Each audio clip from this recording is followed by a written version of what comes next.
చాలామంది మగవాళ్ళలో సెక్షువల్గా కలుద్దాము అనుకున్నప్పుడు అంగము స్ట్రైట్గా ఉండకుండా గట్టిపడినప్పుడు కొంతమందిలో ఇట్లా బెండ్ ఉంటుంది. పైకి కానివ్వండి, పక్కకు కానీ లేదా కిందకు కానీ కొంతమందికి ఇట్లా పెన్నిస్ బెండ్ ఉంటుంది. ఆ పెన్నిస్ ఇట్లా వంకరగా ఉండటానికి స్ట్రైట్గా ఉంటే అది నార్మల్ ఎరెక్షన్ అంటారు. కానీ ఇట్లా పెన్నిస్ బెండ్ ఉందనుకోండి, అటువంటి వాళ్ళలో చాలామందిలో పైరోనిస్ డిసీజ్ అనేది ఒక ముఖ్యమైన కారణము. అసలు ఈ పైరోనిస్ డిసీజ్ అంటే ఏమిటి అండ్ ఈ పైరోనిస్ డిసీజ్ వల్ల ఎందుకు అంగము ఇట్లా గట్టిపడినప్పుడు బెండ్ అంటే వంకర వచ్చిద్ది అండ్ ఈ పైరోనిస్ డిసీజ్ రావడానికి గల కారణాలు ఏమిటి అండ్ దానికి ఉన్న ట్రీట్మెంట్ ఆప్షన్స్ ఏమిటి అనేది ఈ వీడియోలో నేను డీటెయిల్గా చెప్తాను. నా పేరు doctor Kranthi Kumar Reddy, consultant andrologist, J andrology and men's health.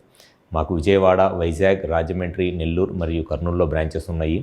నేను మగవాళ్ళలో ఎటువంటి సెక్షువల్ సమస్యలు ఉన్నా, ముఖ్యంగా అంగస్తంభన, శీఘ్రస్రావం లాంటి సెక్షువల్ ప్రాబ్లమ్స్కి నేను ట్రీట్మెంట్ చేస్తాను. చాలామంది మగవాళ్ళు సెక్షువల్గా ఎదుర్కొనే ఒక కామన్ ప్రాబ్లం ఏమిటి అని అంటే, వాళ్ళు సెక్స్ చేద్దాం అనుకున్నప్పుడు పెన్నిస్ స్ట్రైట్గా లేకుండా ఇట్లా బెండ్ ఉండి సెక్స్ చేయడానికి ఇబ్బంది పడుతూ ఉంటారు. ఎందుకంటే సెక్స్ చేసేటప్పుడు పెన్నిస్ గట్టిపడి స్ట్రైట్గా ఉంటే ఈజీగా వెజైనాలోకి ఇన్సర్ట్ చేసి సెక్స్ చేయగలరు. కానీ ఎవరిలో అయితే ఇట్లా పెన్నిస్ బెండ్ ఉంటుందో, వంకరగా ఉంటుందో, కిందకు కానివ్వండి, పైకి కానివ్వండి, అటువంటి వాళ్ళు సెక్స్ చేయడానికి ఇబ్బంది పడుతూ ఉంటారు. అట్లా పెన్నిస్ బెండ్ అంటే ఈ అంగము వంకరగా ఉండటానికి ఒక ముఖ్యమైన కారణము పైరోనిస్ డిసీజ్. సో అసలు ఈ పైరోనిస్ డిసీజ్ అంటే ఏమిటి? పైరోనిస్ డిసీజ్ అంటే నార్మల్గా ఎవరికైనా సరే అంగం లోపల ఈ కార్పోరా క్యావర్నోజా అనే ఒక మజిల్ ఉంటుంది. ఈ కార్పోరా క్యావర్నోజా అనే మజిల్లోకి బ్లడ్ వచ్చి, ఈ కార్పోరా క్యావర్నోజాలోకి బ్లడ్ వచ్చినప్పుడు ఇక్కడున్న మజిల్ కంప్లీట్గా స్ట్రెచ్ అయ్యి దానివల్ల పెన్నిస్ పెద్దగా ఎరెక్షన్ వస్తుంది. అది నార్మల్గా ఎరెక్షన్ మెకానిజము. కొంతమందిలో ఏమైంది అనంటే ఈ కార్పోరా క్యావర్నోజా అనే మజిల్లో ఈ హార్డ్ ప్లేక్ అనేది ఫామ్ అయింది అనమాట. అంటే ఇక్కడున్న మజిల్ ఈ పింక్ కలర్లో ఉన్నది ఇదంతా నార్మల్ మజిల్. కానీ కొంతమందిలో ఏమైందనంటే ఈ మజిల్ గట్టిపడిపోయింది ఒక పార్ట్లో, మొత్తం పెన్నిస్ మొత్తం కాకుండా ఒక పార్ట్లో మజిల్ అనేది గట్టిపడిపోయింది. దాన్నే ఫైబ్రస్ ప్లేక్ అంటారు. ఎవరిలో అయితే ఈ మజిల్లో ఈ కార్పోరా క్యావర్నోజా అనే మజిల్లో ఈ ఫైబ్రస్ ప్లేక్ ఫామ్ అయిద్దో అటువంటి వాళ్ళకి ఏమైంది అనంటే సెక్షువల్గా కలుద్దాము అనుకున్నప్పుడు ఈ మిగతా మజిల్ అంతా నార్మల్గానే స్ట్రెచ్ అయింది. కానీ ఈ పార్ట్ మట్టికి స్ట్రెచ్ అవ్వదు. ఈ గట్టిపడిపోయిన ఈ ఫైబ్రస్ ప్లేక్ ఏదైతే ఉందో ఈ పార్ట్ మట్టికి సాగదనమాట. సో దానివల్ల ఏమైందంటే వాళ్ళకి ఎరెక్షన్ వచ్చినప్పుడు పెన్నిస్ ఇట్లా బెండ్ వచ్చిద్ది. సో దీనివల్ల వాళ్ళు సెక్షువల్గా ఇట్లా బెండ్ ఉండటం వల్ల కలవటానికి ఇబ్బంది పడుతూ ఉంటారు.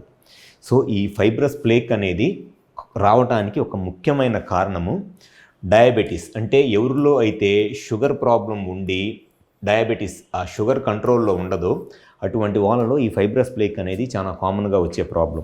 అండ్ ఇంకొంతమందిలో సెక్స్ చేస్తున్నప్పుడు పెన్నిస్ రిపీటెడ్గా పక్కన ఇక్కడ బయటకు వచ్చేసి మళ్ళీ వెజైనాలోకి వెళ్లకుండా పక్కన వాలు గుద్దుకుంటూ ఉంటుంది. ఆ పెరినియల్ వాలు గుద్దుకుంటా పెరినియంలో ఇట్లా కంటిన్యూస్గా గుద్దుకుంటా ఉందనుకోండి, అటువంటి వాళ్ళలో కూడా ఈ ఫైబ్రస్ ప్లేక్ వచ్చి ఈ పైరోనిస్ డిసీజ్ అనే ప్రాబ్లం రావడానికి అవకాశం ఉంటుంది.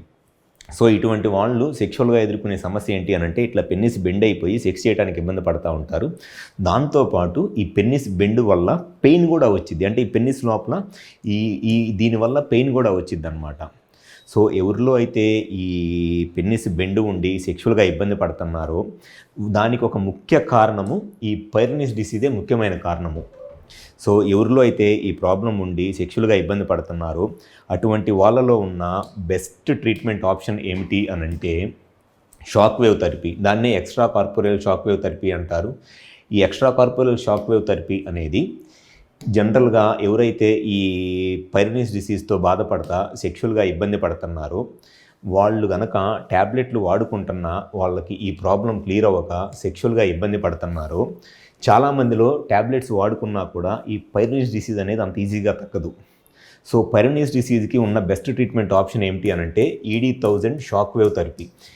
ఈ ED1000 షాక్ వేవ్ థెరపీ చేయించుకోవటం వల్ల ఈ వైబ్రేటర్ నుంచి వచ్చే కొన్ని రకాలైన వేవ్స్ ఆ మజిల్ ఏదైతే డ్యామేజ్ అయిపోయిందో పెన్నిస్ లోపల మళ్ళీ ఆ మజిల్ని నార్మల్ స్టేజ్కి తీసుకొని వచ్చి పెన్నిస్ బెండ్ లేకుండా అండ్ పెన్నిస్ మొత్తం నార్మల్గా ఎరెక్షన్ అయ్యేటట్లు హెల్ప్ అయ్యిద్ది.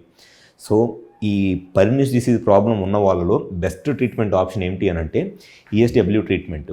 ఈ ట్రీట్మెంట్ అనేది విజయవాడలో మా దగ్గర చాలామంది పేషెంట్స్ ఈ ప్రాబ్లంతో ఈ పైరోనిస్ డిసీజ్ ప్రాబ్లంతో పెన్నిస్ బెండ్ ఉండి చేపించుకున్న వాళ్ళు వాళ్ళ పెన్నిస్ మళ్ళీ నార్మల్గా స్ట్రైట్గా వచ్చి వాళ్ళ సెక్షువల్ లైఫ్ని హ్యాపీగా ఎంజాయ్ చేస్తున్నారు. సో ఎవరైతే ఈ పెన్నిస్ బెండ్ ఉండి సెక్షువల్గా ఇబ్బంది పడతా ట్యాబ్లెట్స్ వాడుకుంటున్నా మీ ప్రాబ్లం క్లియర్ అవ్వట్లేదు, కుదిరితే ఒకసారి మా హాస్పిటల్కి వచ్చి కన్సల్ట్ అవ్వండి. మీకు ఈ పెన్నిస్ బెండ్ కనుక ఉండి ఆ పెన్నిస్ బెండ్ ఉండటానికి కారణము పైరోనిస్ డిసీజ్ అయితే డెఫినెట్గా మీకు ఈ షాక్ వేవ్ థెరపీ చేయటం వల్ల ఖచ్చితంగా మీకు ఆ పెన్నిస్ అనేది నార్మల్గా వచ్చి మళ్ళీ సెక్షువల్గా నార్మల్గానే ఎంజాయ్ చేయవచ్చు. ఇది మినిమం ఒక 4 నుంచి 6 సార్లు చేయించుకోవాల్సి వచ్చింది. సో ఎవరిలో అయితే ఈ పైరోనిస్ డిసీజ్ ప్రాబ్లం ఉంటుందో వాళ్ళు కనుక ఈ షాక్ వేవ్ థెరపీ చేయించుకుంటే ESW ట్రీట్మెంట్ అంటారు, ఇది కనుక చేయించుకుంటే ESW ట్రీట్మెంట్ చేయించుకుంటే సెక్షువల్గా ఎటువంటి ప్రాబ్లము ఉండదు. Thank you.